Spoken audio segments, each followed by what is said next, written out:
संत भगवान बाबा मल्टीस्टेट प्रकरणी MPID अंतर्गत कारवाईची मागणी.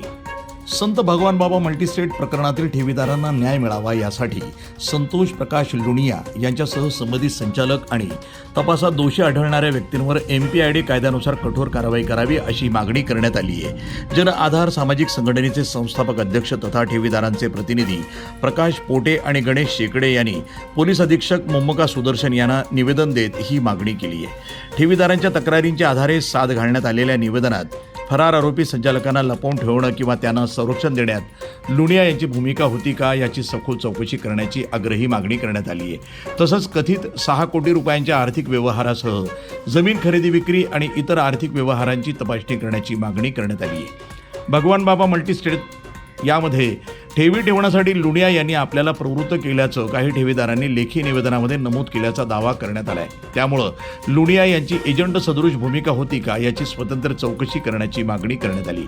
याशिवाय संबंधित संचालकाकडनं झालेल्या जमीन व्यवहारांची आर्थिक आणि कायदेशीर पडताळणी तसंच मोबाईल CDR लोकेशन आणि आर्थिक व्यवहारांच्या माध्यमातून फरार संचालकांशी असलेला संपर्क हे तपासण्याची मागणी करण्यात आली आहे. रावसाहेब पटवर्धन पतसंस्था आणि भाग्यलक्ष्मी मल्टीस्टेट पतसंस्थेशी संबंधित व्यवहारांची चौकशी करण्याची मागणी निवेदनात करण्यात आली आहे. ठेवीदारांच्या पैशांचा गैरव्यवहार झाल्याचं तपासात निष्पन्न झाल्यास संबंधित घरे, बँक खाती आणि इतर मालमत्ता हे कायद्यानुसार जप्त करून कायदेशीर प्रक्रिया पूर्ण झाल्यानंतर त्यातून मिळणारी रक्कम ठेवीदारांना परत करावी अशी मागणी करण्यात आली आहे. यावेळी प्रतीक बडे, रामराव नगरे, रामदास बडे, बंडू वर्दे, रवींद्र नजन यांच्यासह संबंधित ठेवीदार उपस्थित होते. दरम्यान निवेदनातील आरोपांची अधिकृत तपासातूनच सत्यताही स्पष्ट होणार आहे.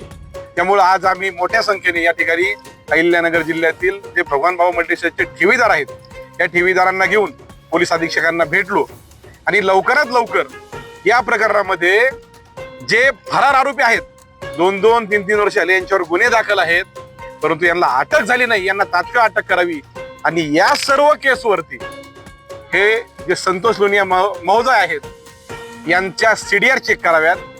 आम्ही जे काही व्हिडिओ दिलेत त्या व्हिडिओची फॉरेन्सिक चेक करण्यात यावं, त्यातून त्याचा सहभाग कितपत आहे त्या व्यक्तीचा ते आढळल आणि त्यासोबतच या केसमध्ये असे जे व्यक्ती आहेत का जे या केसमध्ये इन्व्हॉल्व आहेत, भले ते संचालक नाही आहेत, याच्यामध्ये एक केदार, सुनील केदार, सतीश केदार हा व्यक्ती आहे बोदेगावचा, तो त्या ठिकाणी त्या शाखेचा मॅनेजर होता, त्याचा देखील कितपत सहभाग आहे हे सगळं चौकशी झाली पाहिजे. कारण की या संचालकांना पकडणं मी सुफी सय्यद, प्रसार माध्यम, जस्ट न्यूज झालेलं नाही.